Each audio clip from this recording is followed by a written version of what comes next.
Niyə kişilər üçün beynəlxalq bir gün yoxdur? Çox məzəli sual verirsən. Yoxdur deyəndə elə gündə heç lazım da deyil kişilərə. Qadın zəif cinsli, zərif cinsli. Anamızdır. Onların üçün gün olmağı yaxşıdır. Ancaq kişilərə lazım deyil elə. Nə 8 Martı qeyd edirəm, nə 20 fevralı, nə o biriləri. Bu bizə xas olan bir şey deyil. Mən xeyr ola gedib hansısa İngilisin, ərəbin bayramını gətirib qeyd eləməliyəm. Məncə yəni nəyinsə iminli günü olmamalıdır.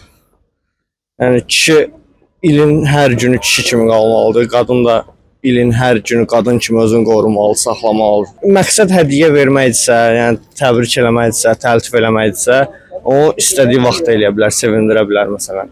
İstər kişi qadını ya qadın kişini istənilən vaxt ürəyini sevindirə bilər, bu başqa məsələ. Amma xüsusi günü olmağı mənə də çatmır. Yəni qəbul eləmirəm belə şeyi. Bir tutalım ki, mən həyat yoldaşıma yaxud balalarıma nəyisə təbrik eləyirəmsə, bir şey alınsa adicə gül olsun da.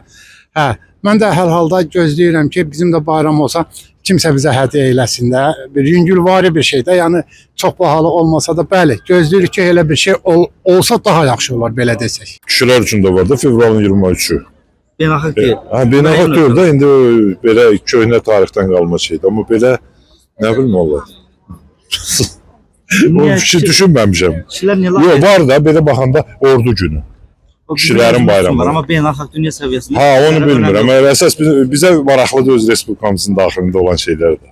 Yəni qıraqda bizə nə olacaq olmayacaq, amma da əsas da daxildədir. Kişilərə var da 26 iyun ordu günüdür da, bilirsiniz. O da bir kişilər günüdür.